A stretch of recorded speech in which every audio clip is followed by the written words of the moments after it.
The New York Mets' ego just suffered a compound fracture, and the person holding the hammer was none other than their biggest star.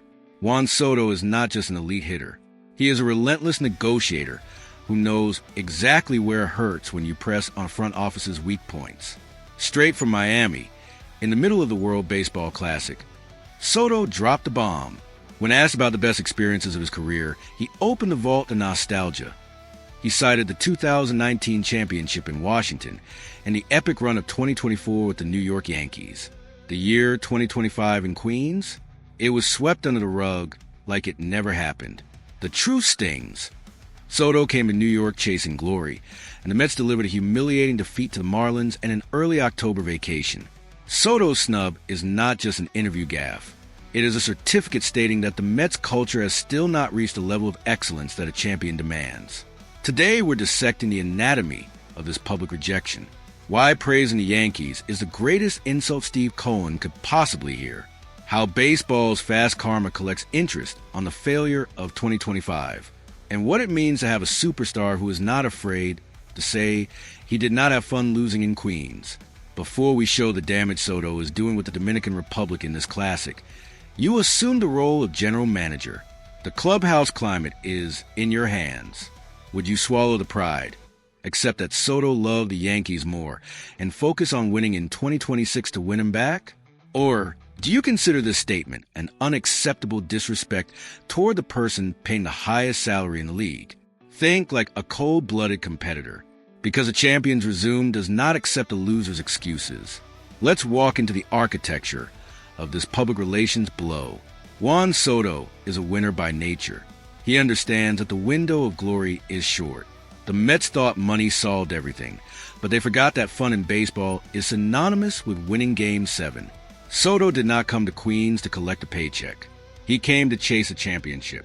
When the Mets failed to deliver in 2025, when they lost crucial games to mediocre teams, when they collapsed in September, when they exited October early, Soto experienced something he rarely experiences: disappointment. And now, when asked to reflect on his career highlights, he simply omitted the year he spent in a losing environment. That is not a subtle message. That is a player sending a bill directly to the owner's desk. The most damaging part of this entire situation is what it reveals about Soto's emotional investment in the Mets organization. He is not angry. Anger would suggest he cares deeply about the relationship. What Soto is doing is worse than anger. He is being indifferent. He is treating 2025 as a year that does not deserve to be remembered, a chapter that can be closed and forgotten. That is the kind of emotional distance that precedes a trade request. Now, let's talk about what this actually means for the Mets' organizational future. Steve Cohen spent over $765 million to acquire Juan Soto. The contract is massive. The commitment is enormous. And the expectation was that Soto would be the franchise centerpiece for the next decade. But what Cohen apparently did not account for was that Soto is a player who measures his own satisfaction, not in dollars, but in wins. Money was never going to keep Juan Soto happy in Queens.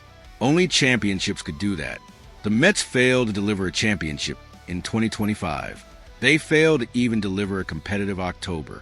And now Soto is publicly signaling that the experience was not worth his time or his talent.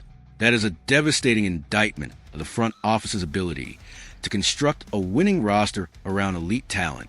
Now let's address where the fast karma arrives and parts itself directly on Cohen's desk. The karma for the Mets is the arrogance of believing that money alone could construct a championship culture. Cohen came into the organization with enormous wealth and the assumption that financial firepower could solve every problem. He spent aggressively. He acquired stars. He created a roster on paper that looked championship caliber. But he apparently did not account for the fact that elite players like Soto do not just want to be paid well. They want to be part of a winning organization with a winning culture. The Mets' 2025 season was a failure, not because of bad luck, not because of injuries, but because the front office constructed a roster that looked good on paper but lacked the cohesion, the depth, and the organizational competence to execute when it mattered most. And the punishment for that failure is hearing your $765 million investment publicly state that he did not enjoy the experience. That is the karma. That is the price of arrogance. Now, let's talk about what Soto's comments actually mean for the 2026 season and beyond. When a superstar publicly praises his time with a rival organization and omits his time with your team, it sends a clear message. The player is keeping his options open. He is signaling to other organizations that he is not emotionally invested in the Mets long term. He is leaving the door open for a trade or a free agency departure down the line. The Mets cannot afford to lose Soto. The organization has invested too much, committed too much, and built too much around his presence. If Soto leaves, the entire organizational structure collapses. But Soto is also signaling that he will not stay unless the Mets prove they can win.